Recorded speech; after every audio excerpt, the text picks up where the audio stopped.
Rock 102, Springfield's Classic Rock. It's 5:55 and Rush with Bax and Nagle on Rock 102. Marty Caproni filling in for Steve today. He'll be back tomorrow. It's going to be overcast. There's smoke in the air, so try not to breathe if you can, because the air quality stinks. A high of 81 tomorrow, partly cloudy, high of 82. It's 66 degrees right now in downtown Springfield. Good to have you. Good to be here. Now, I'm under the impression that there's some sort of comedy event that's happening tomorrow. There is. People are going to get sick of me talking about it, but that's okay. There is. Tomorrow, or not, today's Wednesday, so tomorrow, Thursday, at Shortstop Bar and Grill, the comedy showcase. They can hit up Steve for tickets. We have Alex Corral coming in, who's going to be on the phone with us later. He is Matt Rife, global phenomenon, one of the biggest comedians in the world. He is his touring opener. He holds his coat. Yeah, no, he's legit. Really? He just opened for him at Madison Square Garden. He makes sure all the bottles and cans are in order before Mr. Rife comes off stage? No. He's a legit guy. Okay. And he's very, very funny.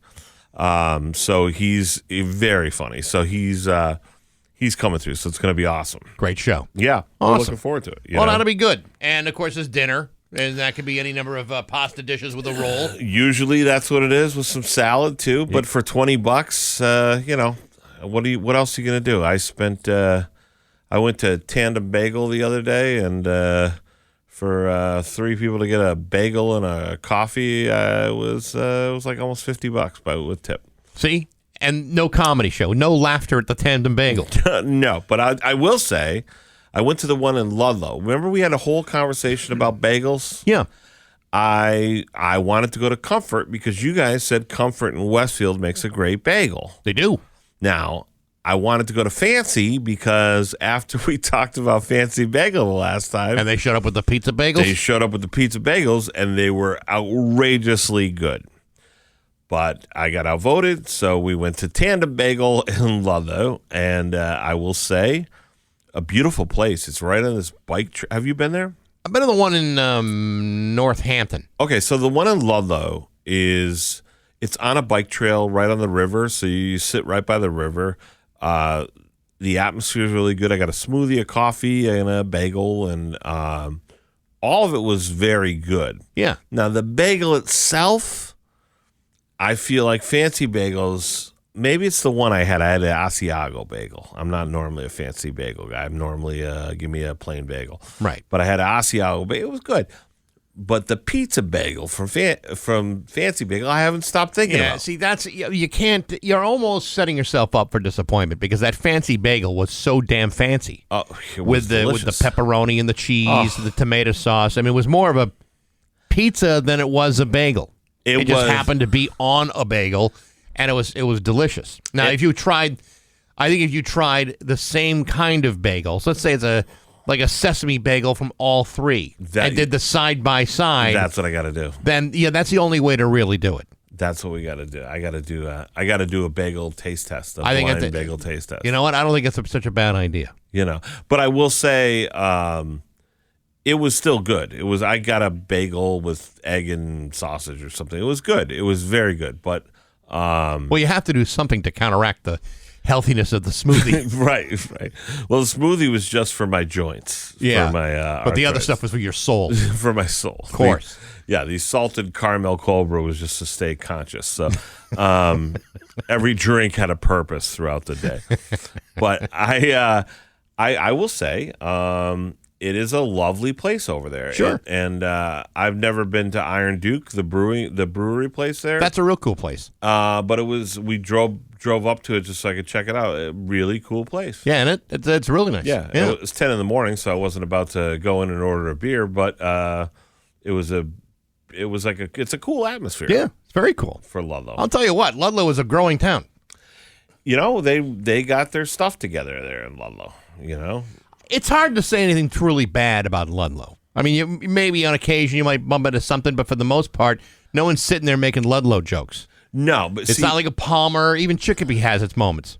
The only jokes you can make about Ludlow are the Portuguese people who build brick houses. Yeah. Do you know what I'm talking about? Like you'll see like a Portuguese, you'll see all these like regular houses on the street, and then you'll see one house that's got like cement lions and it's 5,000 square feet. A Virgin Mary statue somewhere. Yeah, half bathtub of Mary. That's the only thing you can really make fun of. Other than that, it's a lovely little city. This is how my people like to identify themselves, with statues and with Madonnas in the half shell. That's right. You're Portuguese. I'm right? a percentage Portuguese, sure. Yeah. So if you're Arabic, you make a pilgrimage to Mecca. But if you are Portuguese and you live in New Bedford, you make a pilgrimage to Festa in Ludlow. And that's what I do every single year. It's 6 o'clock with Bax and Nagle and Marty Caproni on Rock 102. Head for Atkins.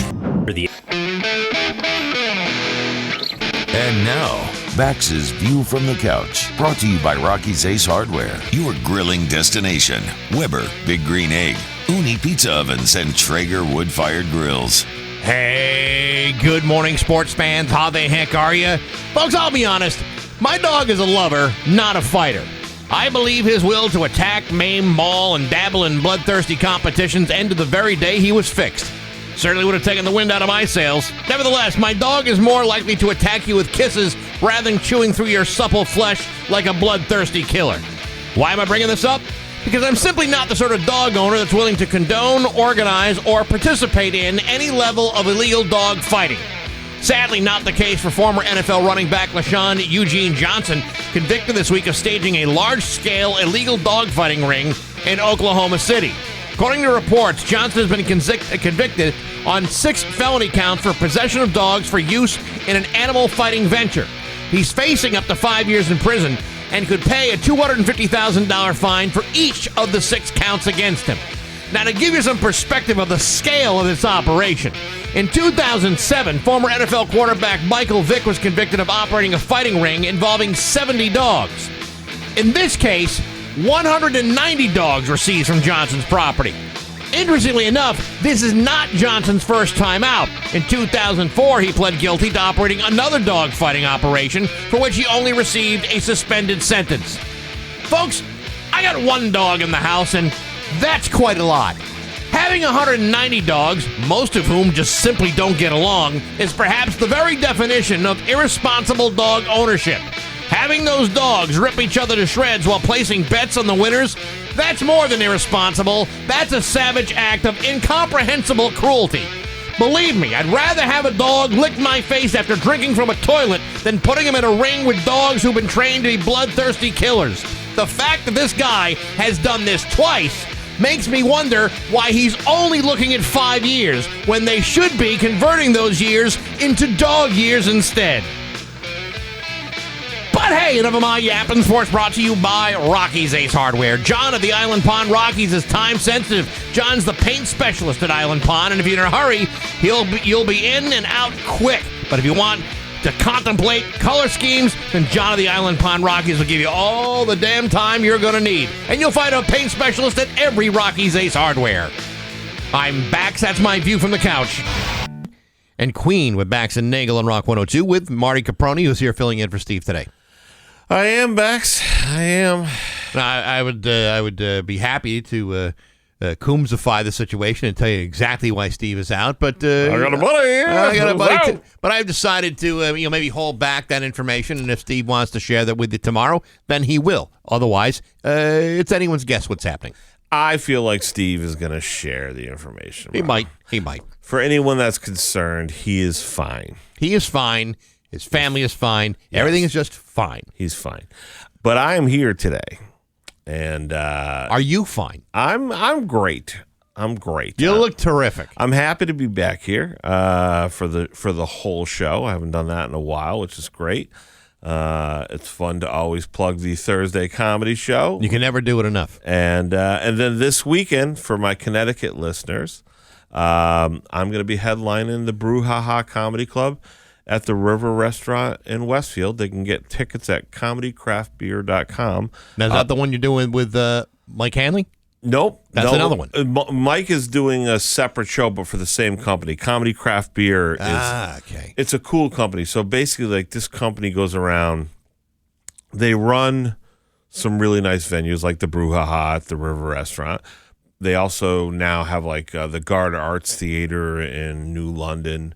They have some really cool, but they cut their teeth on, before anyone else did, doing comedy shows in breweries, venues, vineyards, and wineries. Yeah.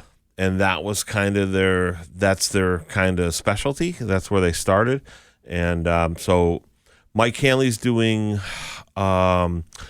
it's a cidery, like they make like the hard cider. I didn't realize there was a name for a cider making business. Yeah. Other than that cider place. I think it's called Longview Cidery or whatever, but that doesn't matter. And I love Mike Hanley, but you're not going to see Mike Hanley. You're going to come see me because Mike Hanley's going to be too far away. So anyone that's in the Connecticut, Greater Hartford area, come right out. It's the rest. You like good rest. We always talk restaurants. Sure. This is my expertise as a fat guy. The River Restaurant in Wethersfield, it's unbelievable. So you can come get a really good dinner. It's right on the Connecticut River, so you have a nice view of the river. Right. You can actually Which actually is good in case the comedy stinks. At least you can look out the window. You can, or for me, I can run and drown myself in the river. No, it's they have outdoor dining, like you can look over the river, everything. It's a very fancy restaurant, but really good. My favorite is the chicken parm there. They make the pasta handmade every day. Really?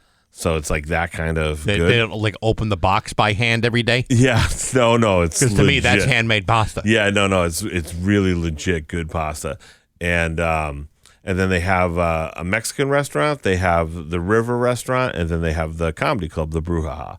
And I will be in the Brouhaha, but you can go to either one of those restaurants beforehand, Okay. and then come over to the comedy show. See, now that sounds like a great night out. It's If you miss you at the shortstop, there's other opportunities to see what kind of magic Marty can lay on a stage. let's not get crazy. It's not much. No, magic. it's magic. There's no other way to describe it. Not much magical about it, but I am working on a new hour, which is it's coming along, so that's going to be fun. I do know I have some friends coming from college one of the nights, so there'll probably be me talking a little bit about some of that stuff, the way back tales and things like that. But it's going to be fun. I'm looking forward to Friday and Saturday. So Now, when you talk about your tales from college, yeah. would it be safe to say that many of these tales were somehow influenced by the inclusion of alcoholic beverages? There might have been. I went to. I don't know if I've ever talked about this there, but at the time that I went there, it was basically summer camp. But now it's a well-respected. They've changed from a college to a university. Right. Yes. So I don't know what that means. It probably just means they can charge an extra $20,000 a year. But I went to Franklin Pierce College in Rindge, New Hampshire, Yes.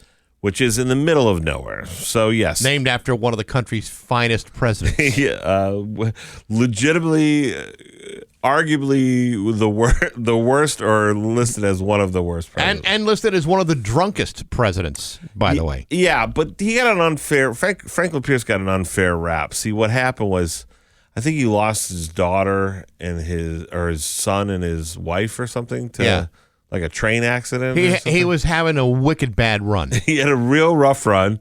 And then he just drank himself into oblivion and forgot that he was running the country. Could happen to all of us. Oh, sure. Yeah. And it's happened since. It probably has. So, but it was like summer camp. It's an awesome college or whatever. So, yeah. So some of those folks will be out, probably sharing some of those embarrassing tales. See, my college days were spent very much like that. In somewhat of a beer-soaked haze of stuff. It's interesting. I've been watching these videos, and I don't know if you've seen these on TikTok.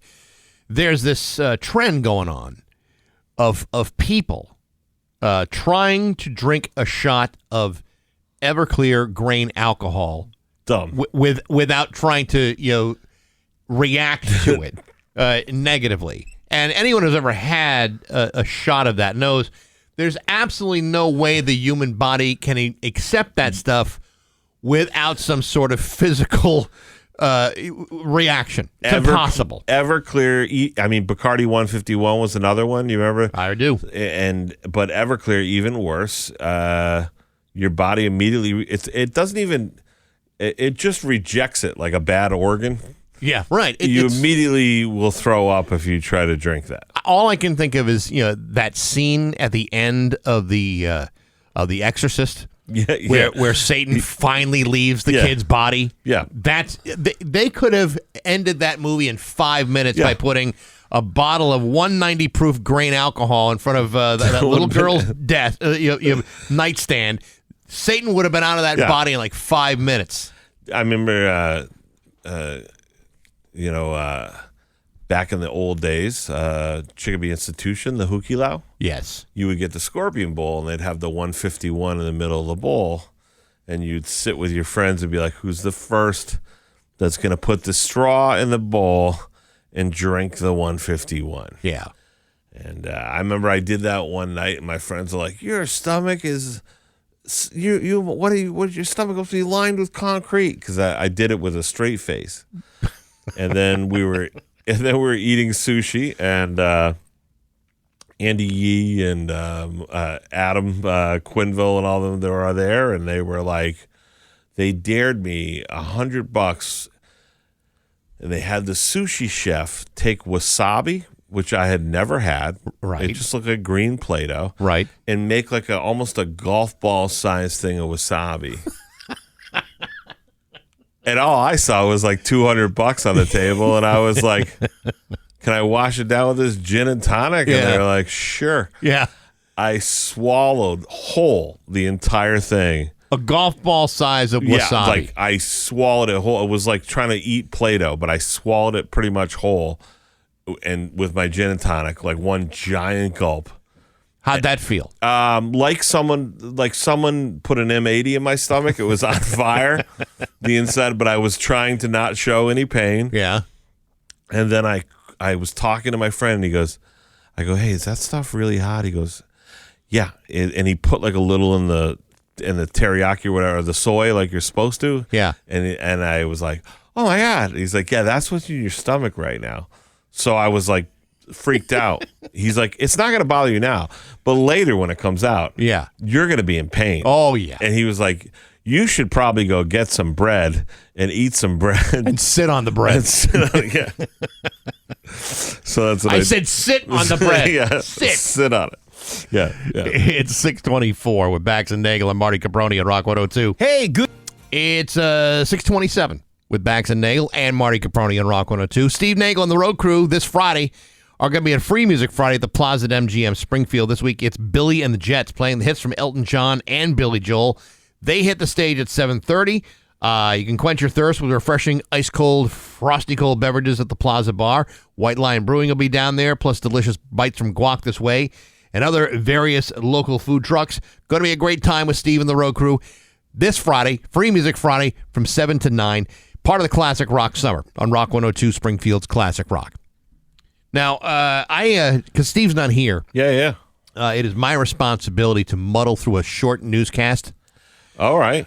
Let's all try to understand this is not my wheelhouse. This is not what I'm really trained or comfortable doing. Okay. But in his absence, I will do it. So if it's reasonable, let's not get any wild ideas in my head, in your head. And I'm speaking directly to Rock 102 management. I think the rest of us can all agree, if the dude can barely tell time, how's he going to manage through a newscast? I think that's a reasonable concern. I think that's great, and I would love to be a team player and step up right here and be like, let me just seamlessly jump in and do what Steve does every morning, but I'm an idiot. So I maybe I'll be able to find one story. I don't know. Honestly, Marty, this is the kind of thing where, he has a knack. He has a knack, and if you keep your level of expectations reasonably low, you can't possibly be disappointed by the newscast that I'm about to do in a few minutes. One of my friends I grew up with used to always say, if they ask you to do a job and you do it mediocre, they'll never ask you to do more. This is what I'm hoping for. So. I don't want to exceed in this because they'll say, well, you don't need Steve. No, I kind of want Steve around. I kind of need him. His takes a lot of pressure off of me, and I take a lot of pressure off of him. It's Correct. You guys got a good thing going. Why ruin it by him by being exceptional? Right. I would never want to do that. You know what we should do, though? The next time you're out, if I'm filling in, is I should make Steve try to do Steve Nagle's View from the Couch, where it's nothing about sports that he can relate to, because he doesn't like sports. Exactly. He'd probably do a good job with that. We do have news, and it's coming up next to Rock 102. Picture this. It's 6:32 with Bax and Nagle and Marty Caproni and Rock 102. It's time for news brought to you by Gary Rome Hyundai. Technicians get up to a $5,000 sign-in bonus right now. Learn more at GaryRomeHyundai.com/family. Here's local radio icon Bax with news. Thanks, Bax. Police have arrested 2 women in connection with running a brothel at a spa in Maynard yesterday morning. Maynard, Mass. Malden resident Jaiping Wu, 68, and Flushing, New York resident Mei Ying Cheng, 57, have each been charged with one count of keeping a house of prostitution, inducing prostitution on the premises, deriving support from prostitution, and engaging in sexual conduct for a fee. Maynard police executed a search warrant at the Asian Spa on Main Street. Let me write down that address. Following a week-long investigation into the possible prostitution activity at the business. Police said that the U.S. Department of Homeland Security, Human Trafficking Unit, and the Massachusetts State Police aided in the investigation. During the search, police seized cell phones, cash, checks, account information, ledgers, and other evidence. All telltale signs of prostitution. Checks? Oh, checks and account information? Wasn't that Jerry These Springer? whores. Wasn't that Jerry Springer? I believe it was. Didn't he get arrested for paying for prostitutes with checks? Money orders? Who's getting a money order? Okay. Yeah, well, it was what he wrote in the memo section.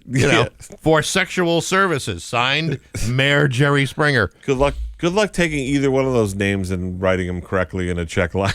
Ding bong ching. I mean, whenever you hear about one of these places running prostitution out of say like a spa or a massage parlor, you always wonder how come I'm the last to know. Like the one in East Longmeadow a couple of years ago. They got busted? They got busted like 3 times. The first time is because they thought there was prostitution going on there. The second time is because some of the women who were working there were actually living and sleeping there, and that may have led some people to believe or insinuate that there may have been some level of human trafficking going on. I mean, was it that or the shipping the shipping container in the back that had with all the air holes? Yeah, I don't know. It had snorkel. I don't know, but yeah, but they allowed that place to open 2 more times after it was first shut down. Well, I mean, can they really stop it if they don't have proof? And then you got to wonder, how do they get proof? Right? They have to send a cop in to.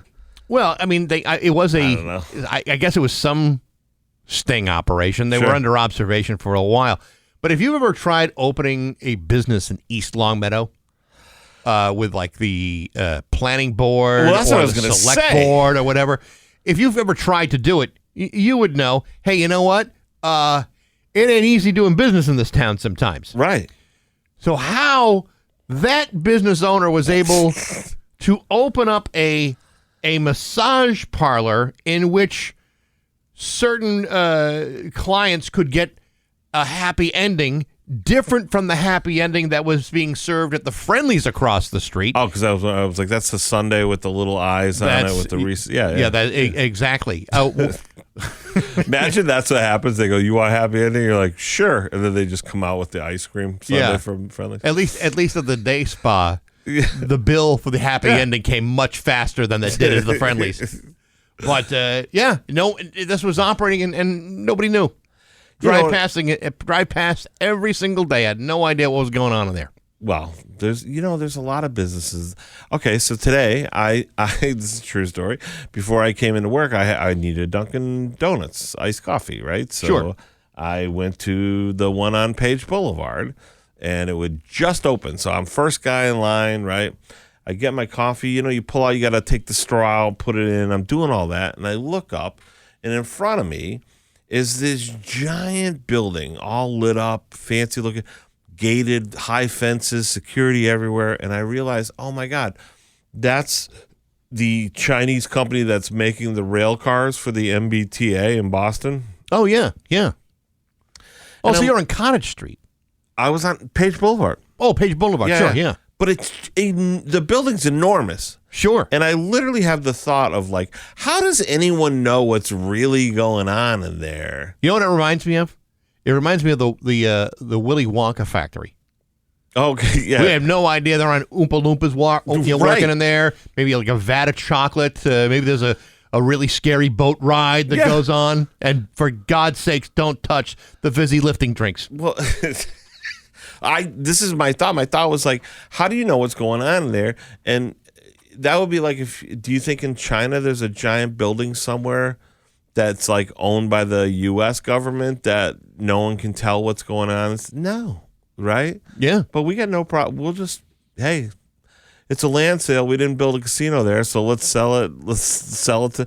So that was my thought. Yeah. Who Well, knows it's what's a going good on use there? of the space. Yeah. It's a fine use of space. I mean, it would probably be overkill to have an Asian massage parlor in there. I mean, it seems like a lot of square footage. Yeah, I for mean, it. you're working so hard pulling Thousands. train cars together. You probably don't have the arm skill to do anything more. Thousands of massage. No, but it really did make me stop and think. It's funny that Yeah. you say that. This is a story that actually goes back all the way to October of 2022. I'm Okay. sure many of you may recall this story. A warrant has been issued for the arrest of a Hadley woman accused of unleashing a swarm of bees on Hamden County Sheriff's deputies who were attempting to carry out an eviction after she failed to appear in court yesterday. Officials say that in October 2022, Rory Susan Woods planned on protesting the eviction of a man from his home on Memory Lane in Longmeadow by releasing a box of bees outside the home. You may remember this story. The sheriff's department stepped in and attempted to close the lids, but in the process, the boxes fell over and bees were released all over the place, all over deputies, all over the bystanders. Woods then put on a beekeeper's outfit, brought in another box of bees, and attempted to escalate the situation. She was arrested on assault and battery charges that day. Her trial was set to begin yesterday at Springfield District Court, but apparently, according to the Hamden District Attorney's Office, she never showed up for trial. The bee lady didn't show up. The bee lady either, I don't know if it just didn't show up in her calendar or she didn't write it down in her daily planner, but she was supposed to show up to court yesterday, but failed to. And the DA said that while she remains innocent until proven guilty, the accusations against her are very serious, and we will be prepared to present the evidence that she endangered many employees of the Sheriff's Department who were merely doing their jobs. She may have delayed justice, but it won't be denied. Do you remember the story? No, I'm in shock. And then I'm thinking about it in my head. I'm going, she's really lucky that none of them were like allergic to bees and got stung and had like an anaphylactic reaction. Well, or whatever, 'cause that's that why could this be is attempted murder. That's why it's considered a assault and battery, because Right. it could bees sting, and you don't know. Maybe somebody could have had a negative reaction. I mean, I knew one of the sheriff's deputies that was there, and I asked him about it, and I don't want to say exactly what that conversation was all about, but he basically said, "Oh, it was crazy because she's dumping bees out, trying to get the sheriff's Intentionally. deputy just to avoid this guy being evicted from his home." That's a crazy move. It's got to be a once in a lifetime move that's ever happened. I mean, why she didn't show up to court is anyone's guess. I mean, I don't know if she's still in the area, or it just slipped her mind. What happens if she doesn't show up? Does that mean she goes? Well, a warrant has been issued for her arrest. Oh, okay. So they've got a warrant out for her. So if you're Rory Susan Woods up there in Hadley, You got to turn yourself in, I guess. you're gonna have to pay the fiddler. That's just the way things go around these parts. Maybe she's a real busy bee. Maybe. Yeah, I know. A man is in the hospital last night after a shooting on Kensington Avenue in Springfield. According to Springfield police, officers were called into the 100 block of Kensington Avenue around 6:20 p.m. Following a shot spotter activation. When our officers arrived in the area, they found a man with a gunshot wound. The victim was brought to Bay State to be treated for his injuries. He is expected to recover, but Springfield police have launched an investigation, and 22 News will provide information as soon as it becomes available, which they haven't. Anyone with information regarding the shooting is asked to contact Springfield police, and they should also contact 22 News, who are dying for more information about this shooting on Kensington Avenue. Where's Kensington Avenue? It's Forest Park, I think. So that's like it's like a rough part where it is in Forest Park? I mean, it's a residential area. I mean, certain things around Forest Park are, on the up and up, and sometimes not so much. Things just kind of get away from you. Well, I hope they catch the guy. Yeah, well put. What else am I supposed to say? Local activist Marty Caproni says, I hope they catch the guy. I hate to take a strong stance on this, but I'm against shooting people. Hope they get them. The Pioneer Valley forecast. Overcast today with some pretty nasty air quality. The smoke from those Canadian wildfires is still affecting visibility and the quality of the air. A high of 81 tonight. Overcast, low of 62. And then for tomorrow, partly cloudy and a high of 82. It's about 66 degrees right now in downtown Springfield. Rock 102, Springfield's Classic Rock. It's 6:50, and the Eagles with Bax Nagle on Rock 102. It's going to be kind of an overcast day, but really the thing you got to worry about is the air quality. These Canadian wildfires are making everything really gross and nasty and terrible. High of 81 today. Tomorrow, partly cloudy with a high of 82.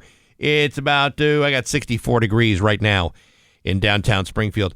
This week in Baxy's Musical Podcast, my guest is author P.J. Harrison, the author of the book Gallagher, The Rise and Fall of Oasis. As I explained before, this is about Oasis. It's not about the guy that used to smash watermelons with sledgehammers. Okay. Totally different guy. Or his brother, Gallagher 2.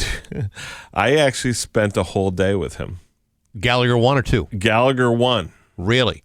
I spent a full day with Gallagher. Probably one of the weirdest, but also most interesting days ever since I had just started comedy, just started, and I met him at the Hukilau. He was there in the early lunch. I went at 11, and I had my daughter. She was maybe 1.5 at the time with me. Yeah, and he was warming up, and I think Andy was like, "You should go say hi to him." So I went and said hi, and my daughter was having the best time watching the band people from the thing warm up for the luau show. Yeah. So I was like, and he just sat there and talked my ear. Brilliant guy, Oh yeah. He was an electrical engineer. He was telling me the whole trajectory of his career, and he told me about Gallagher too. He told me, I'm sure he had nothing but nice things to say. No, he he said that it was his actual brother. Yeah.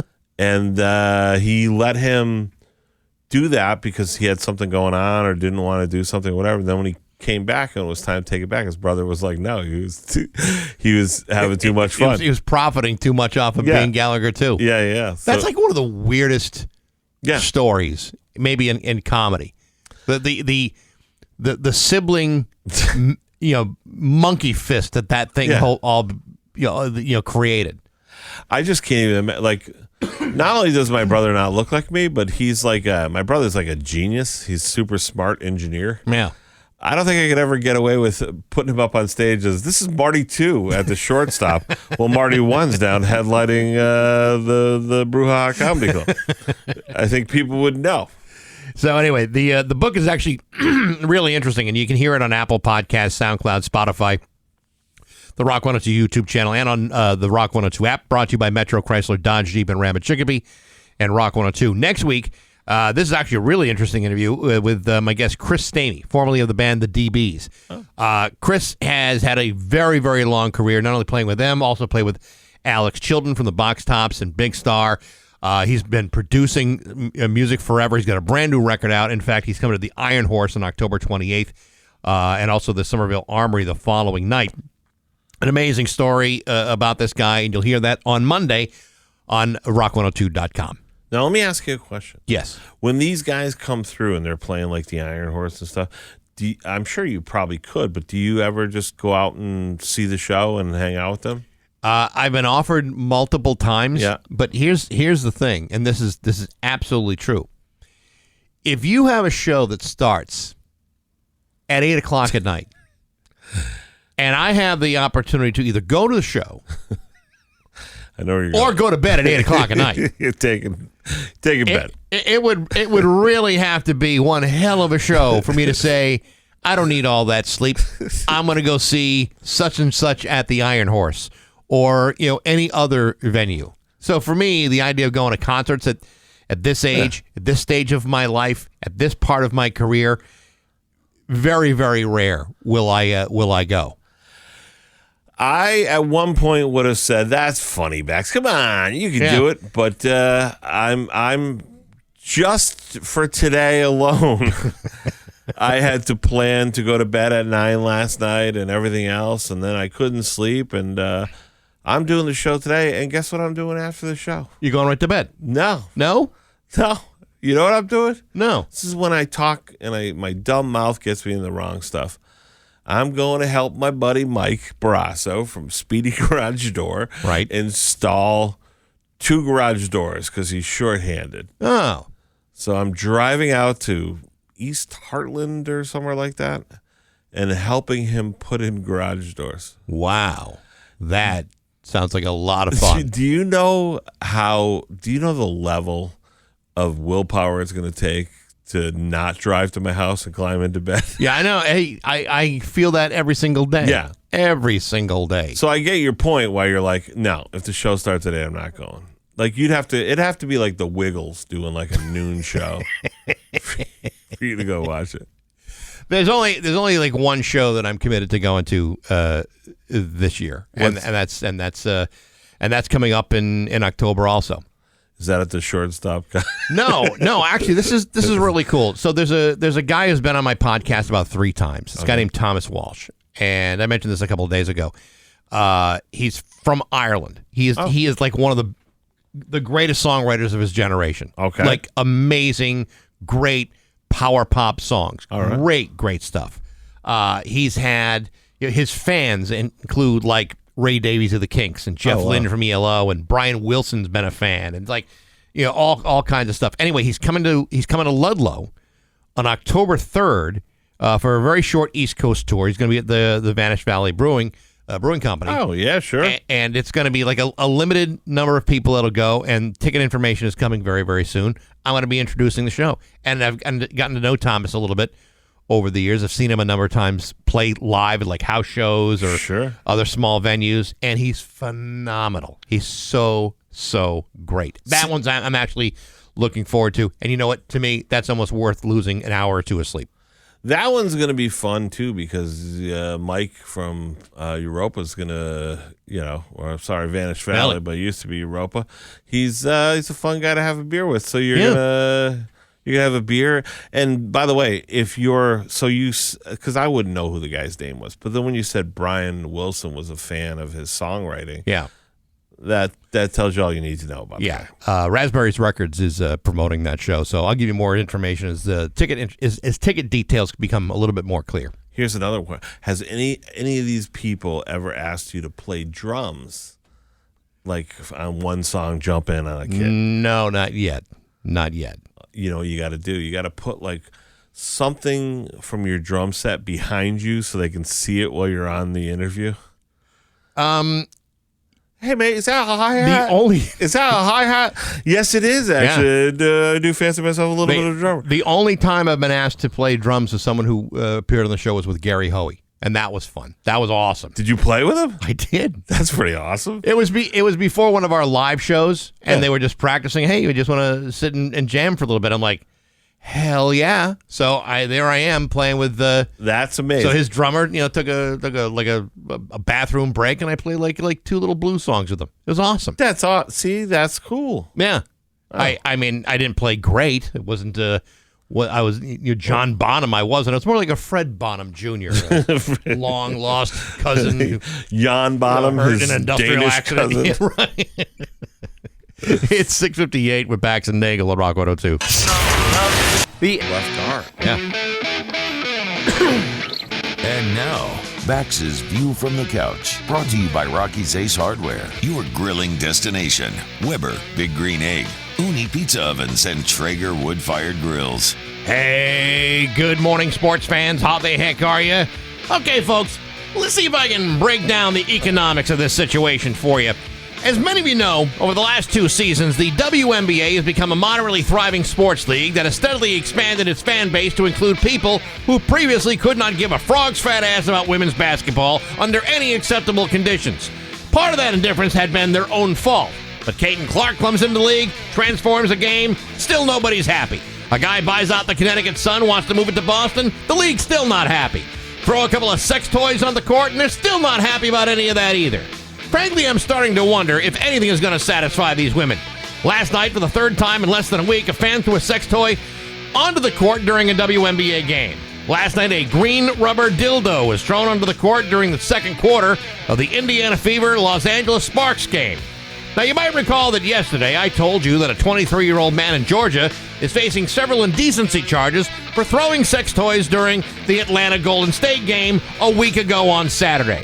On Friday, another fan was accused of throwing a sex toy onto the court during a game in Chicago. In this latest incident, the sex toy landed at the feet of Indiana's Sophie Cunningham. Meanwhile, her teammate, Kelsey Plum, removed the sex toy by kicking it back into the stands. Folks, the average ticket price to see an Indiana game is approximately $106.32 per ticket. Once you include the handling fees, service fees, and parking, you're looking at a night that could cost you and a guest at least $500. Now let's say that you just purchased a shipment of sex toys. Conservatively speaking, that could cost you approximately $30 per dildo. Add that to the cost of drinks, snacks, a Caitlin Clark t-shirt, along with bail money, attorney's fees, court costs, and the forfeiture of your season ticket privileges, and now you're talking about real money. My suggestion is keep the dildos at home, because you're going to get screwed no matter what happens. But hey, enough of my yapping. Sports brought to you by Rocky's Ace Hardware. You know, grills used to just be a bag of charcoals and a grate. Now there are so many other great options. You need to see Colin at the Westfield Rockies. Collins is up on all the griddles, smokers too. Good people, grill people like Colin. And rock solid service at every Rocky's Ace Hardware. I'm Bax. That's my view from the couch. Rock 102, Springfield's classic rock at 712 and Aerosmith with Bax and Nagle on Rock 102, along with Marty Caproni, who is here. I believe it's some sort of comedy event going on this week at the Shortstop. There's this Thursday at the Shortstop Bar and Grill. We have $20, gets you dinner and a comedy show, but we have a headliner that we've never had before who is extremely, extremely funny. He's going to be on next hour with us. He is Matt Rife. Anyone who is on Matt Rife is not going to be on the show. No. He is, but he is his best friend and touring opener. There you go. That's Alex Carreau. Yeah. All right. So he's a very funny guy. I mean, 2 weeks ago he was doing Madison Square Garden. Now he's going to be crushing it in Westfield, Mass. At the Shortstop Bar. You know, you just have to do Carnegie Hall one time, and all of a sudden the world opens up. The doors open to Westfield. Really, truly does. You heard me do the View from the Couch about this recent trend in the WNBA, in which fans are not just buying tickets at a rapid pace; they are also showering the players by throwing sex toys onto the court. I was telling you on the internet is, to me, the funniest place. Like, the average commenter on the internet you don't have to be a comedian, is probably funnier than every comedian that I know. So the other day I was telling you, Sophie Cunningham, who I love, I think she's a great player, by the way. She's like an enforcer for Caitlin Clark, for those who don't know, very pretty girl. She tweeted out, "Stop throwing dildos on the court. You're going to hurt one of us." And then, as the internet can only do, someone posted underneath, "Stop playing basketball on the dildo range." That is so funny to me. I could have stared at that tweet for 100 hours and not come up with something that funny. Yeah, I mean, where's a guy supposed to toss his dildos? Right.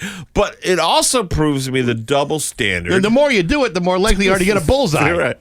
It proves to me, again, the double standard in sex toys because dildos are hilarious. Just by the very name and their nature. By the name, the nature, the appearance, hilarious. Right. I said, if, let's say I'm in the interest of equality, I've decided this next Celtics season, I'm going to go and lob fleshlights onto the court. It's just creepy. The first one, everyone's going to look at it and be like, that's disgusting. What kind of animal threw this? I mean, first of all, they're very expensive. And what, no lube, too? Yeah. What am I supposed to do with this? I'll ruin myself. Right. So, but I do... Listen, obviously, you don't want to encourage people to do that. Well, you remember, this is throwing stuff on, at sporting events is not new. Remember, what was the Detroit Red Wings? The octopus? People used to throw octopuses onto the ice. Steve Yzerman, I remember him. He'd get a hat trick or whatever it was, and then it would just be all. You know what bothered me about that? Dildos bothered me less than that. I'll tell you why. Why? Because I can't eat octopus when I go somewhere because octopus are very smart. They say that they might have the intellectual capacity of a fifth grader. Okay. So I feel like killing an octopus is to me, that bothers me because it's a pretty intelligent living being. Right. Now imagine if I wouldn't eat it, the horror I have watching 900 octopuses lobbed on the ice for no reason. That's like you might as well have a bunch of dead fifth graders that you're throwing on the ice to celebrate 3 hockey goals. Yeah, I don't know about that, but I always feel like something like that is disgusting. Yeah, because I mean, one, it was in fact a living creature. At least a dildo is an inanimate object. I mean, you may give it a name just to give it to. Just for the familiarity of it. But, a player could be playing the game, step on the dildo, twist an ankle. They're also very expensive. We used to have, it hasn't been on the show in a couple of years, but we used to have this woman, Katie Allison, Dr. Katie Allison. Okay. She was a sex expert. Oh, sure. And every year she'd come on the show and she'd talk about her books and about her line of sex toys. And to do this, she would always send Steve and I a box of sex toys. Not like we had a whole hell of a lot to do with them when we got them, but we had sex toys delivered every single day. Now, if you go on our website and you look at the approximate cash value of some of the more higher-end sex toys, sure, some of these things can be $300-$400 depending. Now, I'm pretty sure that from a cost standpoint, you're not going to buy a $500 vibrating contraption that looks more like a pommel horse than an actual sex toy. But you're not going to toss that on a basketball court. I mean, that's inappropriate. Well, in the current state of global business with all this tariff talk.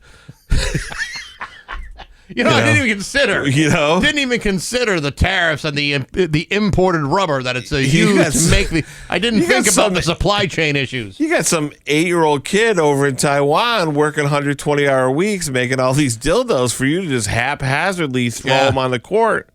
Well, what's going to happen when they go up by 50%? Yeah, he's probably making a dildo in some third world country, wearing his Caitlin Clark championship jersey that never got distributed. I don't want to get political, but I feel as a patriotic America, we need to onshore these dildo manufacturing jobs to make it affordable to throw them at sports games. If we were going to throw dildos onto the courts, these need to be American dildos.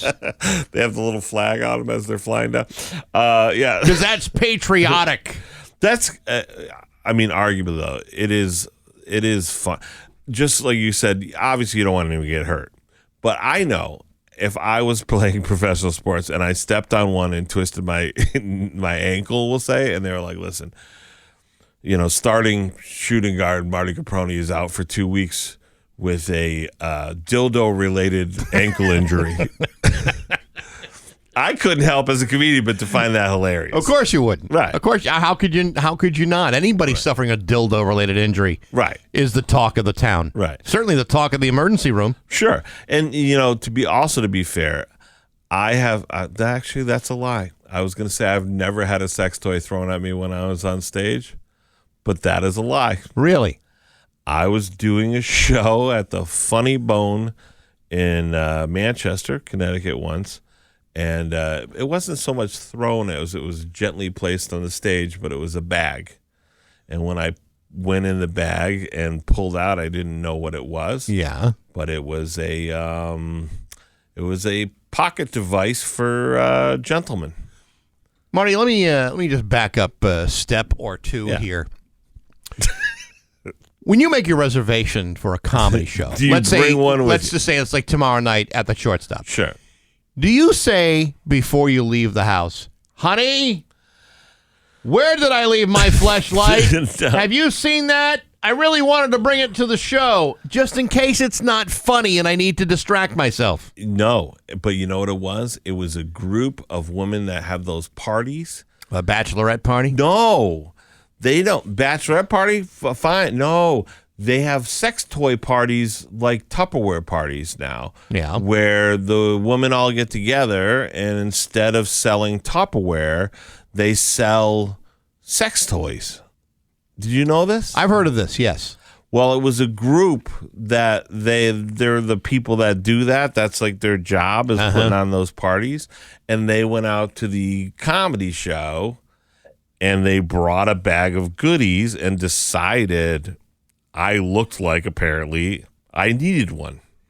Don't you think that in a comedy setting, in a comedy club, that maybe that's the kind of stuff you should leave in the car? Yeah. I mean, listen, it threw me out. I have had everything else thrown at me, beer bottles, countless dinner rolls. Sure. An apple.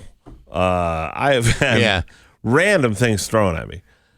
But that disturbed me. Yeah. Well, you're not hitting the audience when you hear some sort of just grinding at the back of the room. No. So, hospitals, have you seen these people? But I will say this. I'm headlining the Brouhaha Comedy Club this weekend in Wethersfield, Connecticut. Comedy craft beer for your tickets. If you want to lob a dildo at me, I welcome it because that means there's somebody in the crowd, and I'm really worried that it might just be me and three people. You should do like a pre-show event at the Love Boutique. Yeah, right. No, you know what's even funnier is if only 5 people show up to the show, and then just one of them hits me with a dildo, and it falls and hits the phone. And I just sadly look down, and I'm like, really? Like this night couldn't have gone any worse? That's when you fall down, grab your ankle, because you've been injured. That's a workplace injury. It's 7:23 at Rock 102. Wine enthusiast. It's 7:26 with Bax Nagle and Marty Caproni on Rock 102. Let's see here real quick. Let me give you some quick information. Rock 102 and Westfield River Brewing Company want to hook you up with a pair of season passes to see all the great shows they got coming this summer. Shows like Shooting Star, Les Zeppelin, and more. All you got to do is enter rock102.com before the end of the day. On August 17th, we'll choose one winner at random. It might just be you. It's your chance to win season passes to all the great shows at Westfield River Brewing, part of the Classic Rock Summer on Rock 102, Springfield's Classic Rock. Marty Caproni is in the studio. It's good to have you here. It is always great to be here. Great sitting back, chit-chatting about sex toys. Great fun, man. Great fun. That's probably the most I've ever said the word dildo. Not me. In my life. Not me. No? No, it's in just normal vernacular. It's everyday conversation. Why wouldn't it be, really? Why wouldn't it be? Oh, man. Comedian Alex Careau will be joining us next hour. He's going to be at the Shortstop tomorrow night. He is. He's a very, very funny dude. He'll be here for the interview. He can talk to us all about being on a world tour with Matt Rife and what it's like to go from the Madison Square Garden sold out to a Shortstop Bar and Grill $20 dinner and a comedy show. We got news coming up next on Rock 102. Your garage door is making noises you can't describe. 7:30 with Bax and Nagle on Rock 102. It's time for news. It is brought to you by Gary Rome Hyundai. Technicians get up to a $5,000 sign-in bonus right now. Learn more at GaryRomeHyundai.com/family. Here's local radio icon Bax. Thanks, Bax. Hey, I don't know if you've noticed, if you went outside and you looked out your windows, you may see a lot of smoke from those Canadians who keep smoking away and burning down their forests. And as a result, it is leaving the air here in the United States to be of low quality, sending alerts all across the country. According to Western Mass News, they talked to a guy, Shaq Warren of Springfield, one of those who is immunocompromised and is struggling a little bit more to get through his daily tasks. I got to tell you, as a guy who suffers from like seasonal allergies this time of year, when the air is like particularly low, I'm hacking, I'm coughing. That fuzzy haze you see like around the sun and around the moon. Yeah. That's what that is. It's the smoke. People with asthma seem to really not do well with this. Very much so. Yeah. And thing is, a lot of people who have it might not have an inhaler handy. Yeah. And even if they take it, they probably have to do it again. I blame these tricky Canadians. I think this is a way of them getting back to us after this whole tariff rigmarole. Yeah. Well, we're literally burning it all to the ground before we sell them the wood. We'll burn it to the ground. Yeah, that's it. Listen, if we can't sell our wood, you can't have our wood. Speaking of Canadian wood, Justin Trudeau is dating Katy Perry, so that could be another source of all this smoke. I gotta believe there's some fire going on over there. That shady looking yoga teacher guy is taking our beloved American Idol princess. I know. These are the kinds of things that the Canadians have done in a very shady way for an awful long period of time. Do you remember back when the Canadians tried to do all these shifty things like release albums by Loverboy? I mean, do you remember when they tried to infiltrate that? Terrible. It's a horrible time in our nation's history. The Nickelback, that was an operation. That was a terrorist operation. Absolutely. Alan Thicke. I think I've said enough. AAA has released tips for drivers while the air quality is poor. They advise drivers to keep their windows closed and to keep those hazardous particles from entering the car and setting car vents to recirculate. Well, that is very interesting help. So what does that mean? So you have to set your car to recirculate? Recirculate, so it's not blasting in new air. It's just blasting through the old air. You see what I'm saying? You know why, too? Because if you're like me and you go to Valvoline or Jiffy Lube or whatever, they try to upsell you every time you go in with something. Yeah. And they always pull the air filter out and they stand there and they point at it with a pencil and they go, well, look at it. Looks a little dirty. You might want to change it. It's only $79.99 if you want to change it. It's that's just for the filter, but another $79.99 for the labor involved. Yeah, right. So I'm definitely I'm recirculating. Western Mass News also says that if you have a respiratory issue such as asthma, the Center of Disease Control recommends limiting your time outdoors to 30 minutes or less, or wearing a mask so that you aren't inhaling those particles if you go outside. In other words, if you must go outside for longer than 30 minutes, stop breathing. That's a good... What about full scuba gear? Could I wear full scuba gear? You probably could, but then, it's still going to be like an 81-degree day. Scuba gear can be a little toasty and heavy. Heavy. It's going to look weird when I'm walking my dog in scuba gear, huh? Well, that would be kind of... That would be something that neighbors would call police about. There's a guy in scuba gear walking his dog up and down Memorial Drive. They'd be like, again? Is that the same guy who was throwing the green dildo?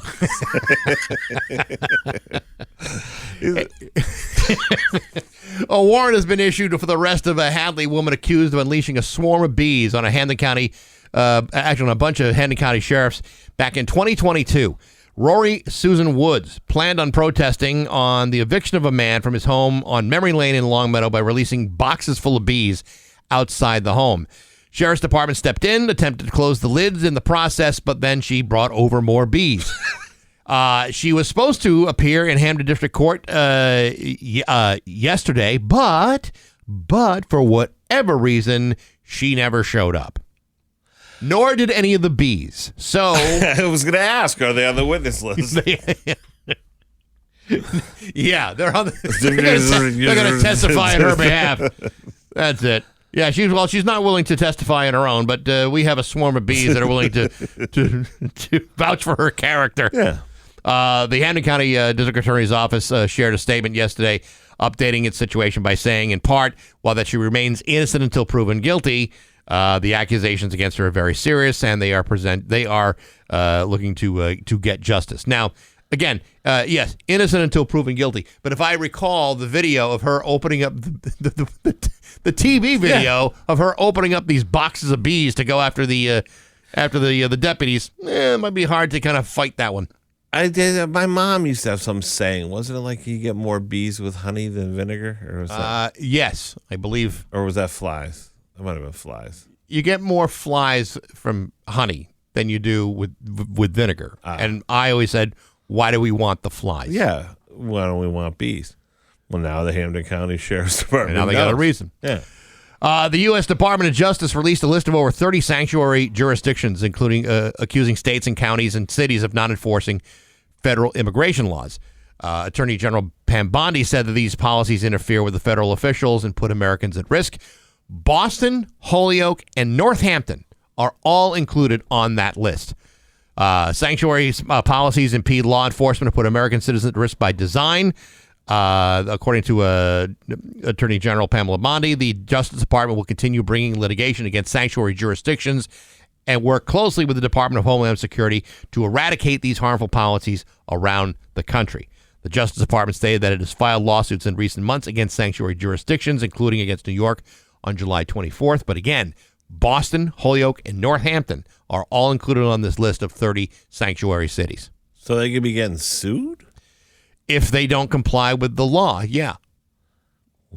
I know. 2 women arrested in Maynard, Massachusetts, arrested in connection with running a brothel at a spa, according to police on Tuesday. Malden resident Jaeping Wu, 68, and Flushing, New York resident Meiying Cheng, 57, have each been charged with one count of keeping a house of prostitution, inducing prostitution on premises, and deriving support for prostitution, and engaging in sexual conduct for a fee. This is an outrage. Maynard police executed a search warrant at the Asian Spa on Main Street Tuesday morning, right there in Main Street in front of everyone's nose, following a week-long investigation into possible prostitution activities at the business. The U.S. Department of Homeland Security's Human Trafficking Unit and Massachusetts State Police aided in the investigation. During the search, police seized cell phones, cash, checks, account information, ledgers, and other evidence, all which indicate that organized prostitution was taking place at the spa, as opposed to just a bunch of guys going in there because they got a kink in their neck and it hurts when I do this and all my back is killing me. Officers arrested Cheng and Wu as they executed the search warrant. Both are set to be arraigned today in Concord District Court. You know,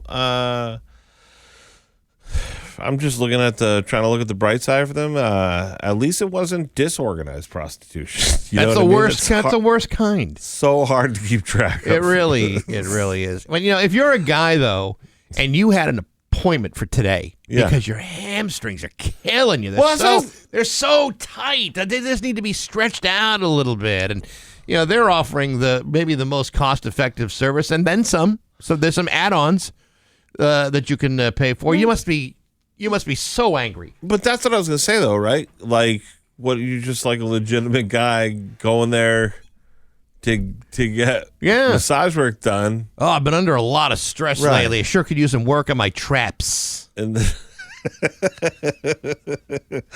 that trapezoid is killing me. For some reason, you say it that way, it makes it sound more guilty. I'm just but it's a weird. That's a weird. There's so much about that's weird. First of all, checks, like So people are coming in, and I can't imagine if someone's paying with checks. They're like doing it for prostitute. You know what I mean? Yeah. Like in the note, they're like, by the way, happy, tuggy. You know what I'm saying?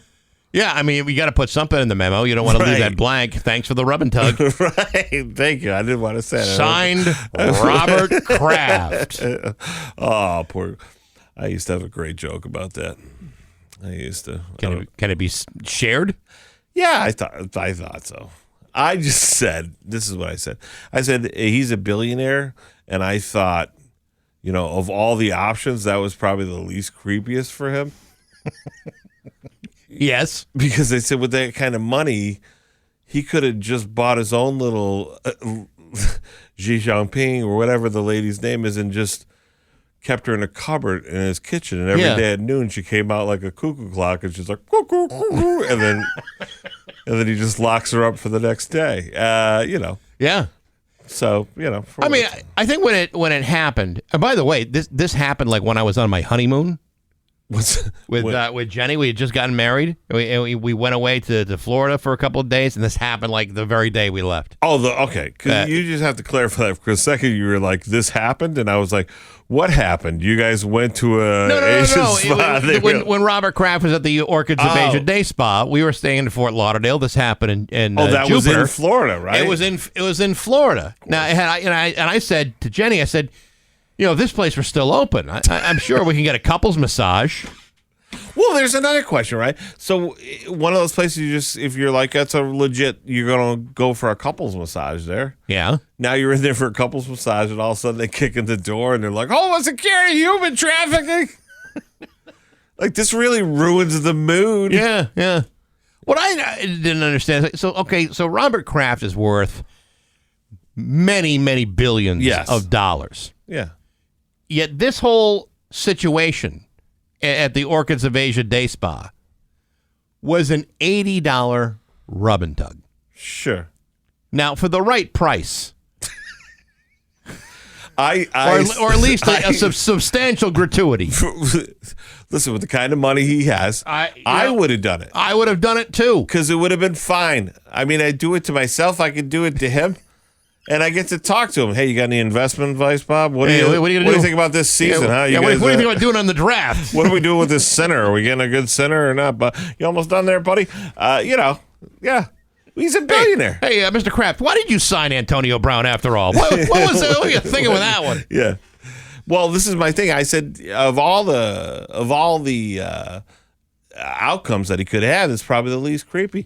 He could have done the other billionaire move, which is he goes out and gets like a 23-year-old girlfriend. He's like, "Hey, grandkids, here's your new grandma. She's 3 years younger than you, but you know what I mean? But you can call her moms." Right. You know what's another one that's weirded me out lately? What? Is the Liam Neeson, Pam Anderson thing. Have you seen this? Why is that freaking you out? It's weirding me out because she's not wearing makeup now, right? So she just looks such a naturally pretty woman who's aging, which I think is great. And Liam Neeson's an older gentleman, and that's great. And then I see them together, they seem lovey-dovey and happy, and that makes me cheer for them too. But then in the back of my head, I think of that old Tommy Lee video. Yeah, I know. And I'm going, I wonder if Liam ever saw the movie. Everyone has seen the movie. And anyone who says, "Oh, I've never seen it," is lying. Right. Because, of course, they've seen, you had to see still shots of it. Sure. But my understanding, and don't ask me where I heard this or how I know this, my understanding is that Liam Neeson makes Tommy Lee look like a scared turtle. Really? I've heard that rumor for a while. Well, that's why all those people who kept kidnapping his daughter were terrified of him. Let me tell you something. That first Star Wars movie, that was no lightsaber. When he was like, "I have a very particular set of skill." One skill. It's very particular. They were like, "Oh my God." No, yes, that part of it is creepy, but I'm sure he has. I'm sure he did a little bit of vetting before they decided, let's go steady. This thing's after us, and I feel like Sophie Cunningham. It's a callback. All right. I got it. I understood it. Okay, good.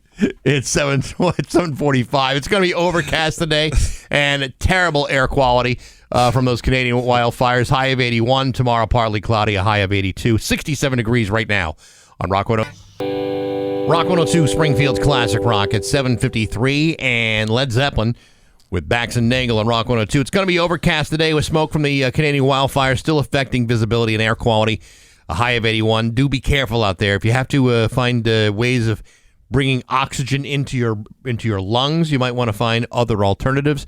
Tomorrow, partly cloudy, a high of 82. It's about 67 degrees right now in downtown Springfield. Marty Caproni is in the studio. I am. Good to have you. It's good to be here, Bax. Join the Rock 102 road crew at the 4th Annual Veterans Picnic in the Park at the Morgan Road Pavilion in West Springfield this Saturday from 11 to 1. It's actually a really cool event.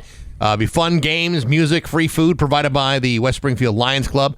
Also, a veterans area with agencies and nonprofits available to assist area veterans with their benefits. It's this Saturday, 11 to 1, with the road crew at the Morgan Road Pavilion, 459 Morgan Road in West Springfield. Part of the Classic Rock Summer on Rock 102 Springfield's Classic Rock. Nice. Yeah, it's a real cool event.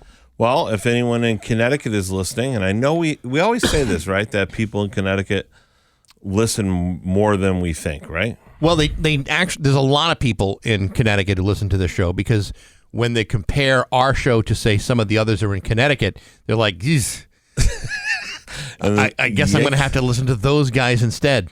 Oh, well, if there are any of those people in Connecticut and you're like, hey, I want to feel like I'm attached to the show or whatever, Friday and Saturday I will be headlining the Brouhaha Comedy Club inside the River, a waterfront restaurant in Wethersfield, Connecticut.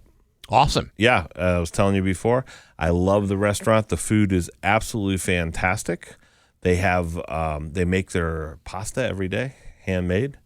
Are you sure it's handmade and just the box wasn't opened by hand? No, it's because to me that's handmade pasta. No, I know, but you know how you can taste it when it's fresh pasta when they really make it. That's what it tastes like. Yeah, and I get the chicken parm with the fresh. Yeah, that's good. I'm excited about that. 2 You're days of chicken parm. You're a big chicken parm fan, aren't you? Like you see that on the menu, that's like your go-to. That's my standard to evaluate a restaurant. If I'm going to a restaurant I've never been before, I'll have the chicken parm, and then from there I'll decide if I'm going to try the other dishes But that's always your entry point, the chicken parm. Because if you go to a restaurant and they have a bad chicken parm, why bother? You're going to come back? You're going to try something like a chicken piccata? You're going to lose your mind. Yeah. Well, a chicken parm should not be a complicated dish for most restaurants, but yet there are some that butcher the living hell out of it. You would be shocked at the amount that butcher the living hell out of it. Yeah, I mean, that should be like the one thing on the menu you should always get right, should in the accidental event that Marty Caproni busts through your doors and say, I'll have the chicken parm, please. Right. And if you give me a chicken parm and it's literally like a reheated chicken patty, like one of those with some canned sauce on it or whatever. Have some pride in your work. Right. I'm done. You pound that chicken out. You pound that meat hard. Pound it. Pound the meat hard. This is why I like that restaurant. Yeah. Because it's fresh and it's, when they pound it out, it's like that thin, you know what I'm talking about? That's what I try to do when I pound it out. Right. Same here. So that's what I'm going to be doing. And then obviously Thursday, which is tomorrow, the Shortstop Bar and Grill. We will have our dinner and a comedy show for $20. Why bother cooking out there in this hazy Canadian wildfire in front of a grill and whatever? You can be inside a nice climate-controlled, air-filtered, air-conditioned place and get dinner and a show for $20. And a hell of a headliner tomorrow night, too. Yeah, we got Alex Corral coming in to headline, who, if you've seen Matt Rife and any of his arena shows that he has done, Alex opens for him all over the world on his world tour. And he's going to be on the phone with us in a little bit here. And he's going to be there on Thursday. Destination Weber Big Green Egg, Uni Pizza Ovens, and Traeger Wood-Fired Grills. Hey, good morning, sports fans. How the heck are you? Folks, I'll be honest. My dog is a lover, not a fighter. I believe his will to attack, maim, maul, and dabble in bloodthirsty competitions ended the very day that he was fixed. Certainly take the wind out of my sails. Nevertheless, my dog is more likely to attack you with kisses rather than chew through your supple flesh like a bloodthirsty killer. Why am I bringing this up? because I'm simply not the sort of dog owner that's willing to condone, organize, or participate in any level of illegal dog fighting. Sadly, not the case for former NFL running back LaShawn Eugene Johnson, who was convicted this week of staging a large-scale illegal dogfighting ring in Oklahoma City. According to reports, Johnson has been convicted on 6 felony counts for possessions of dogs to use in an animal fighting venture.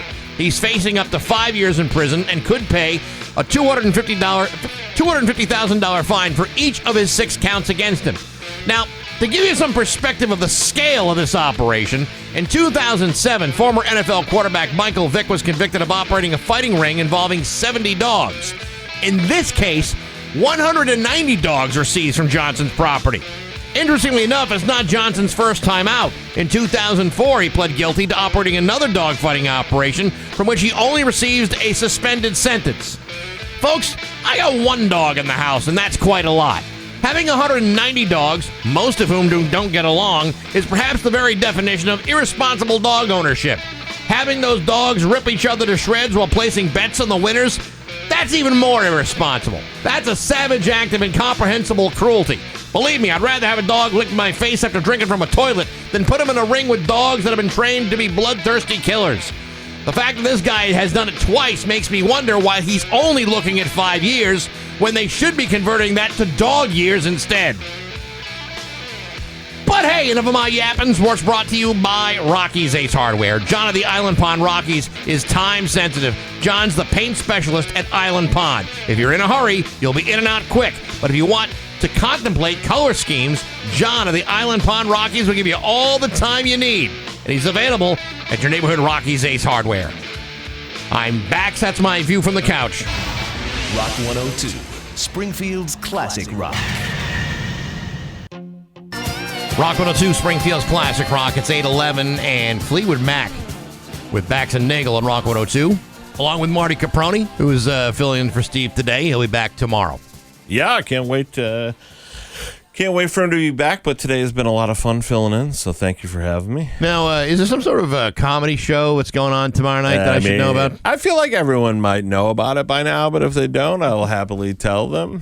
For $20, as you know, you can get a dinner and a amazing comedy show. And this week, we have a headliner coming in to close out who's never been to the show before. And that's a pretty long history. We've probably been doing this 10 years. And he's coming in, and he's on the phone right now. It's Alex Carreau. How you doing, Alex? How you doing? Hey, guys. Morning. So Marty was telling me that you are just coming off a show at Carnegie Hall, and then things have turned around so well for you that you're coming to Westfield at the shortstop. That has to be so exciting for you. Yeah, man. Well, you know, guys, that's what you do. You just go where the money is. Yeah. All the money. Yeah, that's right. I bet you are kissing the sweet ass of success right now, aren't you? Yeah. You know, that's what you do, guys. It's just how it is. It's no, honestly, man, I'm new to the area. I'm just excited to I love stand up. I just want to do stand up. And Marty was nice enough. We met at a show at a bathroom stall, and he was nice enough to offer us something. He's like, "I have a show in a lobby." And I was like, "Oh, in a lobby?" Upgrade, yeah. Well, we were talking about that. Bax and I were talking about that show where you originally took the show because I know you were working on a tape for a late night audition, and that show ended up being at a campground, and you literally went from doing Madison Square Garden the night before to a campground with me in the woods. Campground is saying it nicely. Yeah. I mean, this was Alcoholic Anonymous. Yeah. This was. I mean, I'm not kidding you. This was a glorified broom closet. It really was. You know, when they sell it to you, say, "Okay, listen, we got a great room for you. You're really going to like it. It's in the woods with a bunch of drunks." I mean, how do you tell your agent, "Nah, you know what? I'm going to hold out for something better." There is nothing. I would have preferred that. No, but you know what impressed me? But we had fun, though. We did. We had fun. You make it work. That's the thing is, I'm not at a point right now is where I don't even want to say the word picky, where I could be picky, but I'm at the point right now where I just want to do stand up, and hopefully this never goes away. But then hopefully it's not that hopefully that feeling doesn't go away, but the rooms that feeling doesn't change, but the rooms do, right?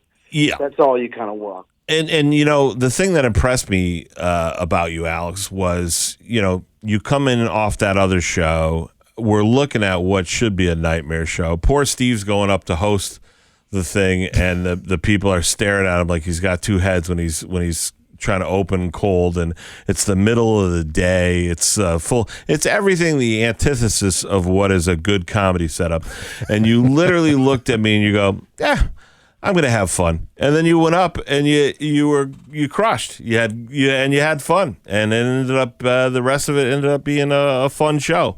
So Yeah, man. Sorry. I appreciate you. I appreciate you saying that. Sorry, I couldn't stay for your set. I didn't want to. You didn't. I was going to say you didn't miss much, but you already knew that. No, I ran back up to Boston and did another spot, but no, like it really is one of those things where, me 5 years ago, I would have been like, what? Sorry, I'm yawning, guys. It's 8 a.m. But yeah, it would have been one of those things where but at that point, I'm there. There's no, and those people, they're not in that room to just stare at us like we have two heads. They're in that room to laugh. They want to have a good time, right? They are ultimately on your side, maybe except for that one guy with the handlebar mustache. But the guy who was plotting your death with his eyes while he stared at you? Yeah. At one point, you just have to go, all right, well, we're here. Let's just I'm going to go up there. I'm miserable right now. I'm going to go up there and keep being miserable. No, we're going to make the best of this. This is a comedian, Alex Curo, on the on the phone. Obviously, every comedian has spots that are worse than maybe what you dealt with over the weekend. What would you say was like your worst night, worst club, worst room? Okay, well, I think we just talked about it. Yeah, I was going to say. So there was a show I did when I first started at a club in the South, which the club in that wasn't the problem. It was, I bombed so bad. There's so many. It's so funny. People always ask. I really appreciate you asking what the worst was. People oftentimes best. Hey, what was the best? What was the best? What was your favorite? And you don't really remember those because hopefully. There's so many. Yeah.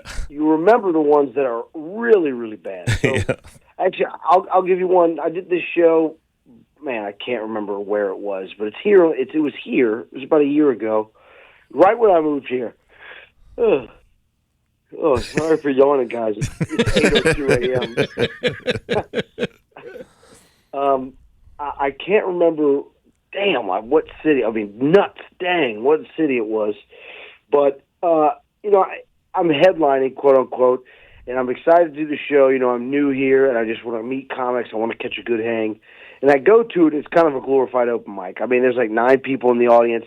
Half of them are sitting at the bar, and they're like they have to turn sideways to see you.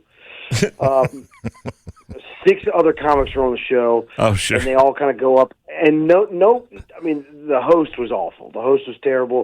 Didn't do a great job of setting the show up at all. Like, as a host, the biggest thing you could do is if there's any comics listening at 8:02 a.m. at Springfield Radio, I'm going to tell you right now that the biggest thing you could do is remember the show is not about you, but it is. But you have to go up there and kind of really sell the show, and you have to go up there and really, bite the bullet and make it. And they didn't do that at all.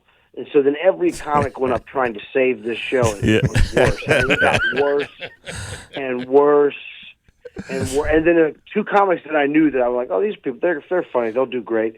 They burned worse. They bombed worse. Yep. And so I go up and I go, all right, we're just going to have fun, right? I'm just going to have fun. And I bombed worse. I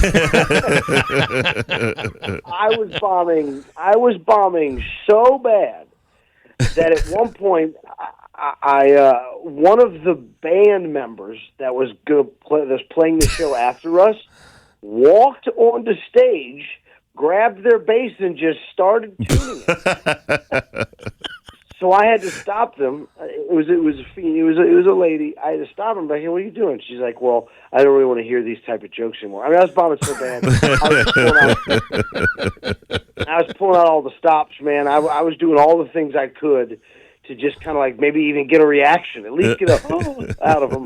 And so I started doing political material, and she was like, I just don't really want to hear these jokes anymore. And I finally lost it. I remember I called her the B word. Yeah. I was like, what are you're about to come up here and play cover songs for an hour and a half. This is original thought. Get off, all right? I'm going to take this bomb with dignity. Yeah, you take it right on the chin. So that was one of the worst. Well, yeah, I'm not surprised. I'm not surprised, Alex, that you talk. You remember the ones that sucked the worst. You don't remember the great ones. You remember the ones that really plug on the strings of your self-esteem issues. Like to me, that's what every comic is up there for, and that's how they feed. Sure. No, I mean, I'm trying to defend it with what you just said. I don't know. No, I'm up there because I think I'm a great writer, and so when that bombs, that's kind of a bummer, right? Yeah. But if people don't think something's funny, I don't think I really take it personally. I just kind of go, okay, well, how do I make them think it's funny? I'll take it personally though when you walk on stage and start tuning your guitar, for sure. Also, not even a guitar. It was a bass. Like, you don't have to tune that. It takes 4 seconds. The bass player's always weird anyways. You know what I mean? Yeah, I'm the bass player for a cover band. I don't want to hear what you have to say. Well, are you kidding me? Yeah, you've done a lot of huge venues, right, with Matt on tour and everything, right? Yeah, I've gotten the ability to do some really cool places. Yeah, I was going to ask you what the biggest or most impactful one that you have done, where you've been like, holy cow. The biggest one, oh gosh, sorry I'm yawning, it's 8:05. I am. The biggest one we did was Hollywood Bowl. That was great. I mean, that was it. In terms of seats, it was 17,100 people. Jeez. The coolest one was Red Rocks. I've done Red Rocks twice now with Matt, and it's really, I hate to use the word magical. Yeah. It really is just I don't know if you guys are aware of what Red Rocks sure. in Colorado is. Yeah, we have the internet. We've seen pictures. You're right. So I've told people, because I'm talking to other performers here too. But yeah. Sometimes you tell somebody, they're like, I was like, I did this place called Red Rocks. Like, oh, where's that? And I'm like, how do you not? Yeah. Yeah. The Hollywood Bowl was great. That was a really wonderful night. Red Rocks truly was it's a magical place. It really, really was. The first, doing arenas in the round, we did an arena in the round, actually up here at Southern New Hampshire University. Oh, yeah. The crowd was awesome. The crowd was great. But just being in the round for stand-up is my favorite way to do it. And maybe that's because I'm spoiled because I've gotten to do arenas and huge venues with Matt. But it really was. It's just my favorite way to do stand-up. Did you ever do the round where the stage is motorized and it moves? Have you ever done that one? Oh, that sounds like a real bad idea. It's a real bad idea. Don't do it. That sounds like I've made love on something like that. Yeah. No, this is not one of those moments. Alex, when you talk about you Carnegie Hall and Red Rocks and the Hollywood Bowl, wait till you get a look at the shortstop tomorrow night. You're gonna say, all those dumps I played in, they're nothing. Listen, Alex, don't listen to him. It is magical. It is magical like Red Rocks. No, it is a lot of fun, though. I'm going to tell you, we got a lot of listeners that always come out. Great crowds. And they're good people, good crowds, and they're going to... That's good. I mean, I hope so, because they have to cover my $50,000 you promised. Yeah. Oh, you saw... Oh, I meant yen. That's or Turkish lira. That's 50 Turkish lira. Yeah, that's what the shortstop is. They stopped short of paying. Alex Kiro is going to be the headliner tomorrow night at the shortstop of the comedy night. $20 for a dinner and a show. Yep. Alex, great to talk to you. Can't wait to see you again. If you're ever back in the area, please come to the studio. We'd love to have you. Oh, really? I really would love that. And if anybody's listening, guys, you just find me Instagram at Alex Kiro or my Patreon.com /@Alex Kiro. It's CUREAU. Thank you guys so much for having me. We'll see you tomorrow night. All right, Absolutely. Alex. Take care. 824 with Bax and Nagle and Marty Caproni on Rock 102. It's 827 with Bax and Nagle and Marty Caproni on Rock 102. Very, very quickly, it is going to be overcast today. Canadian wildfires still affecting the air quality. You're going to see low visibility, high of 81. Tonight, overcast, low of 62. Tomorrow, partly cloudy with a high of 82. It's 69 degrees right now in downtown Springfield. Anyway, tomorrow night, you just heard Alex Corral. Yep. He's going to be at the he'll be headlining tomorrow night's show at the Shortstop. It's going to be a great night of comedy. Yeah, he's as you could tell by the interview too. He is a really funny dude, and it's going to be a great show. And I tell everyone to get their tickets to come out, but this is one definitely not to miss.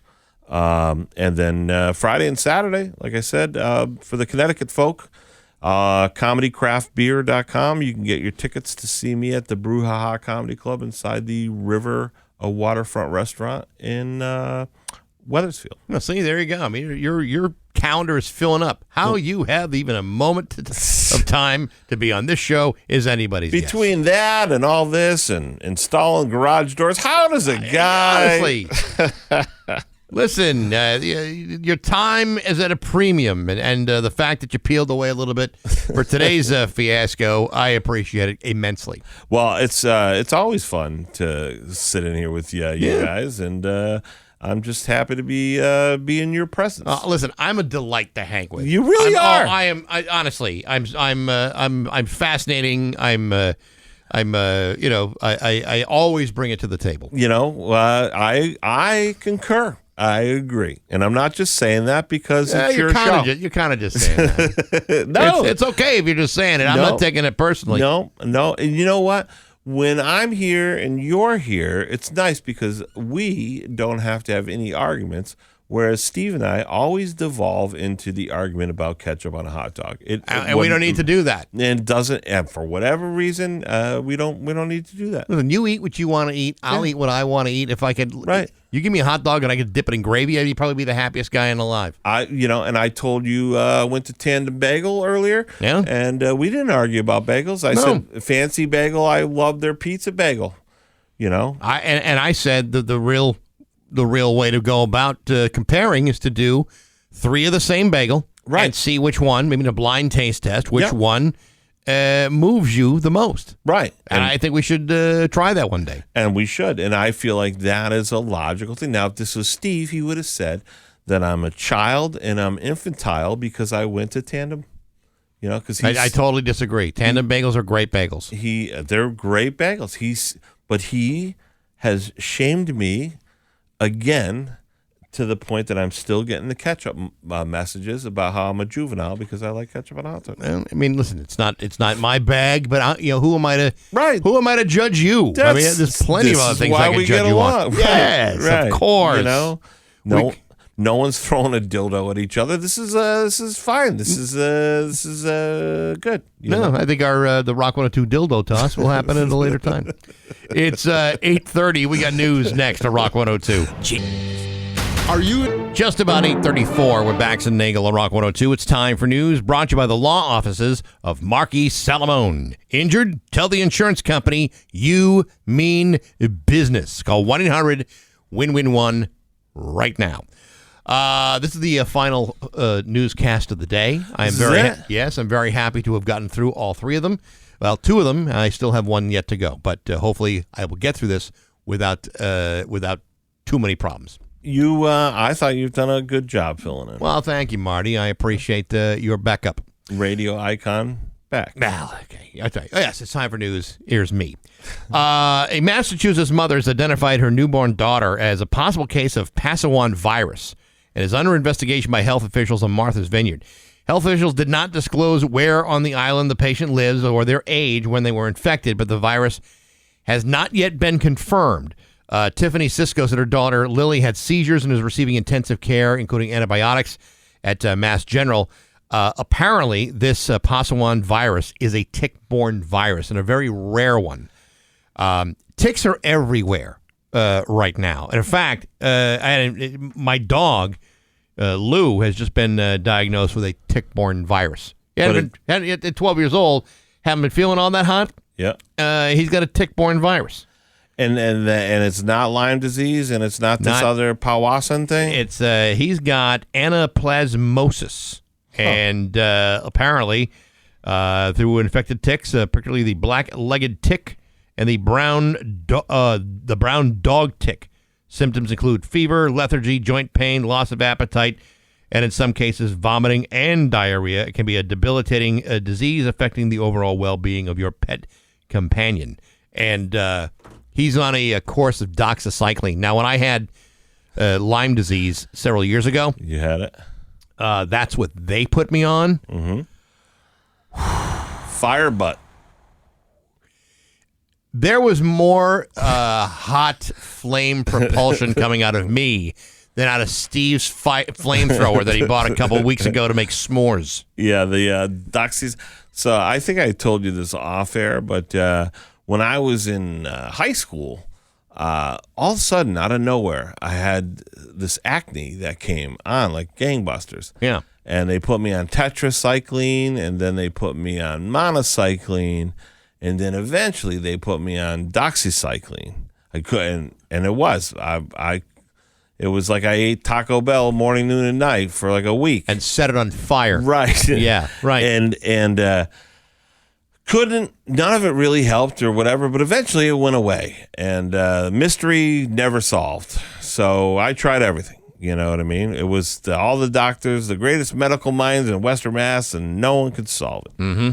About 3 or 4 years ago, I'm over my parents' house. I'm clearing out my childhood bedroom, and I open my drawer, and I see a bottle of Jercar. Do you remember Jercar? Of course, who didn't have that? Right. When Polo was no longer cool, we all went over to Jakar. Right. So I took out some Jercar, and I was like, God, I haven't seen this in forever. And I opened the bottle, and I dabbed a little bit on my neck. Uh-huh.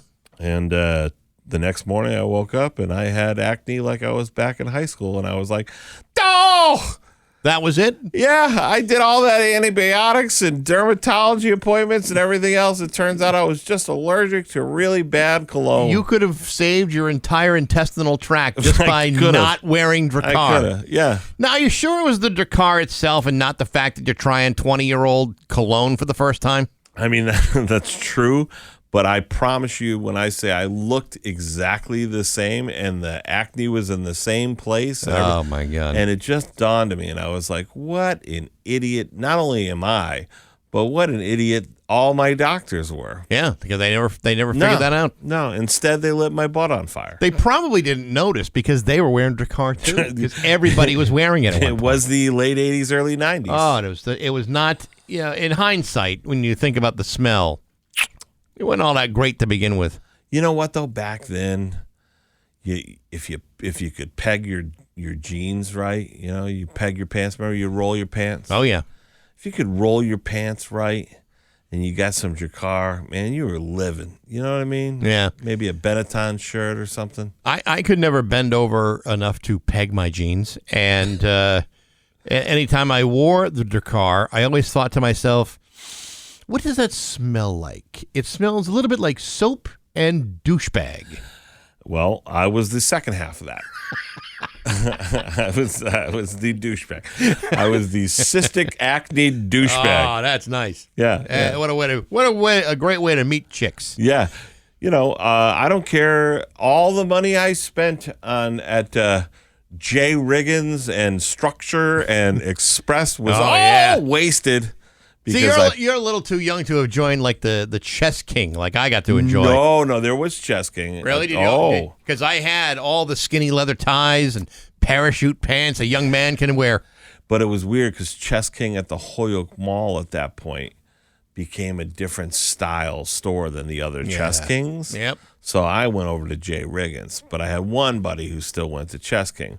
But he looked like he was on Yo MTV Raps, and I looked like I was on Saved by the Bell. Like we looked Yo MTV Craps. Yeah, we were like hanging out together. We looked diametrically opposed, but we were the same person, just different stores.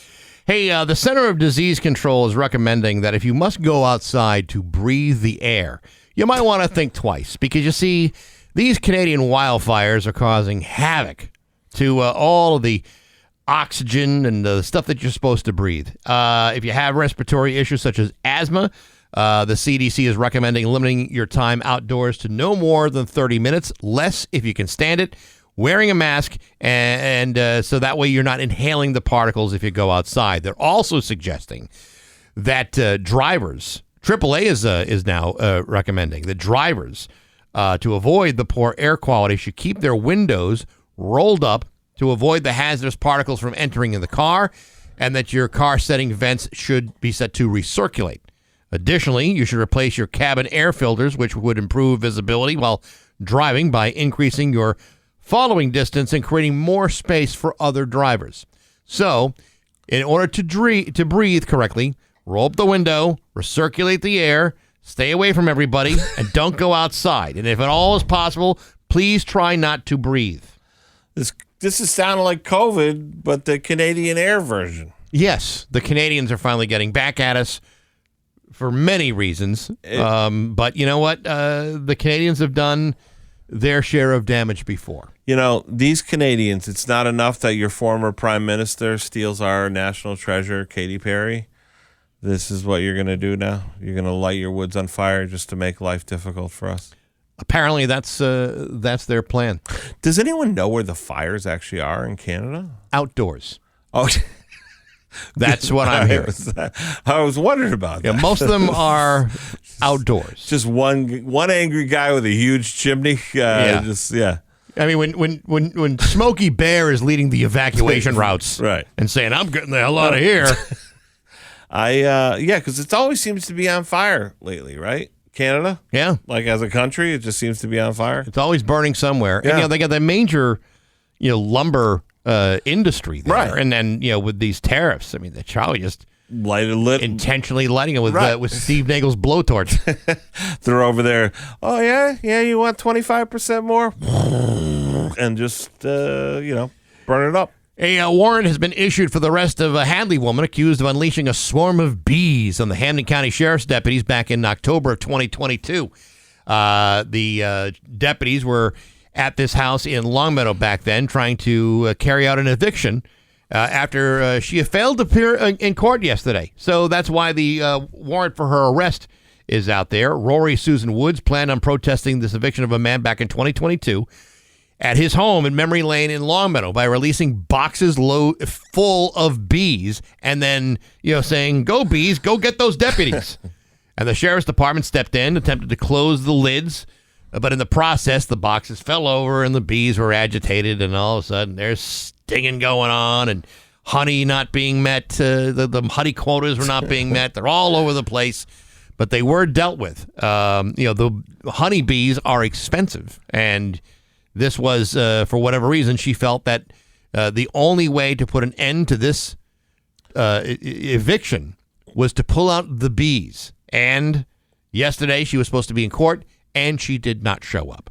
So buzzed off. That's it. So if you have seen Rosie Susan Woods in Hadley, you might remind her that she had a court appearance yesterday and failed to show up. I'm sure it is a perfectly plausible, reasonable explanation as to why she failed to show. Yeah, maybe she didn't set the reminder on her phone. Maybe she added it wrong on the calendar. Maybe she thought it was today rather than yesterday. Any number of things can happen, Marty. I mean, I'm not going to say it's already a weird court case, but it's already a weird court case. It is kind of a weird little thing. But there you have it. That's what we got. That's our news. Yeah, I think I'm done with news. I got through it okay. But my fear is if I do just one more story, that's when I'm going to start screwing it up, and then I'm going to have real regrets. Well, let's not do that. And if I do one more story and I crush it, I don't want management to think, well, maybe you should do news for a while. Yeah, you're our new news guy. You can fill it. I don't need that responsibility. Got enough going on. Fair point. All right. Overcast today with smoke coming from those damn Canadians. It's affecting the visibility. The air quality sucks, and there's only one group of people to blame. That's those Canadians. high of 81. Tomorrow, partly cloudy, high of 82. 71 degrees right now in downtown Springfield on Rock 102. Coming. Rock 102, Springfield's Classic Rock, 852, and U2 with Bax and Nagle and Marty Caproni on Rock 102.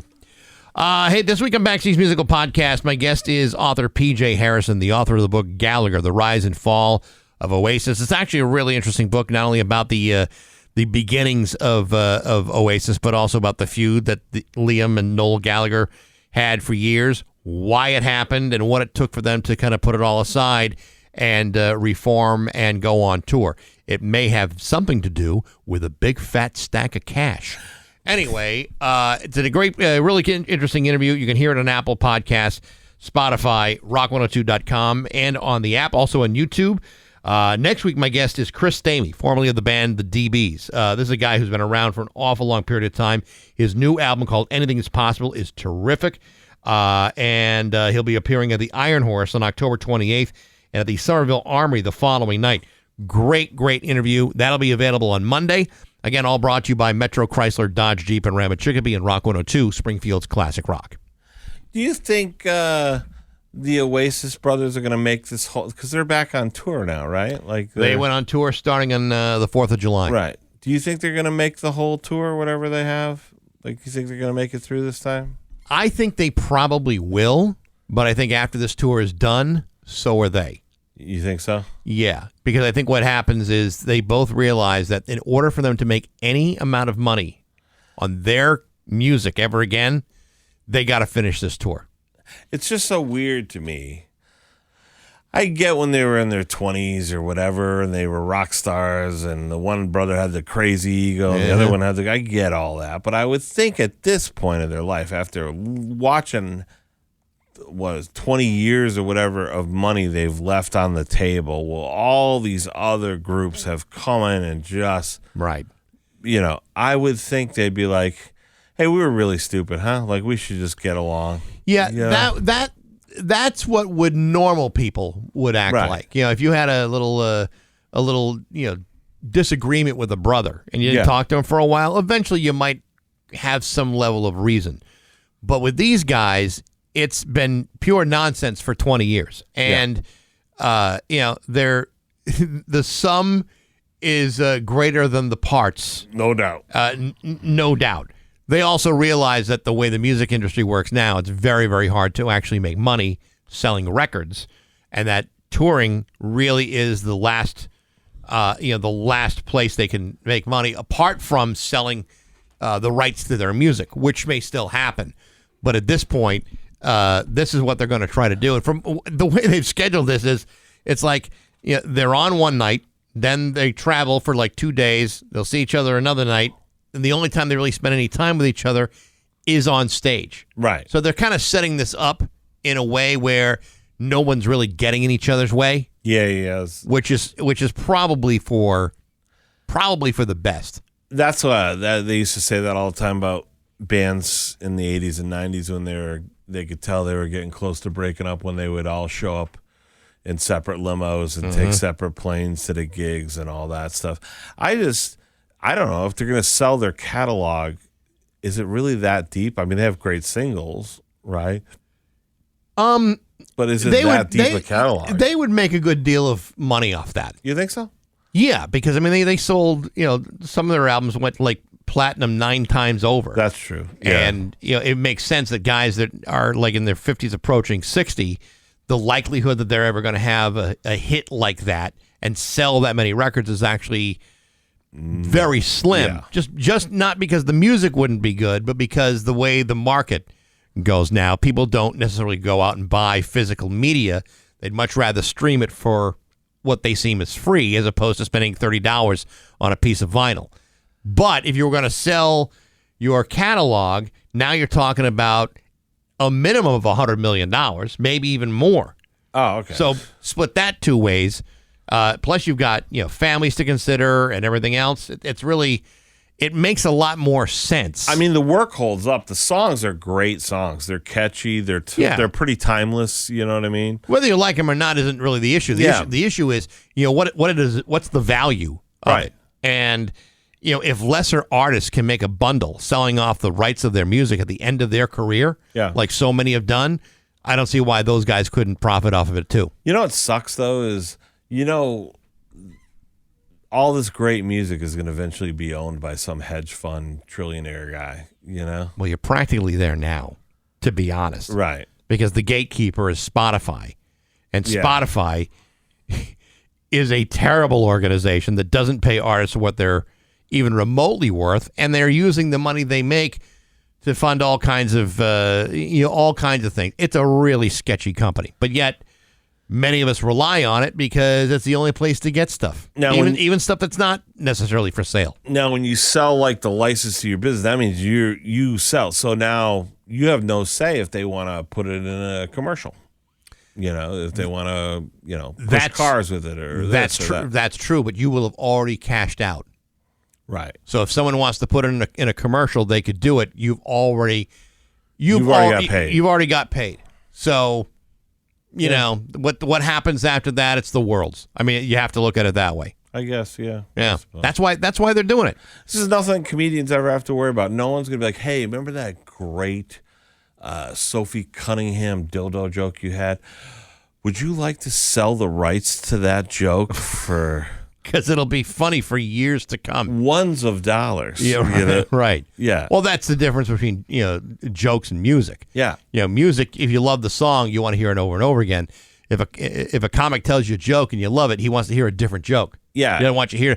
Tell that same joke again, exactly the same way you told it about an hour ago. I feel like you get maybe if it's a really good joke, you'll get someone that wants to hear it 3 times, maybe.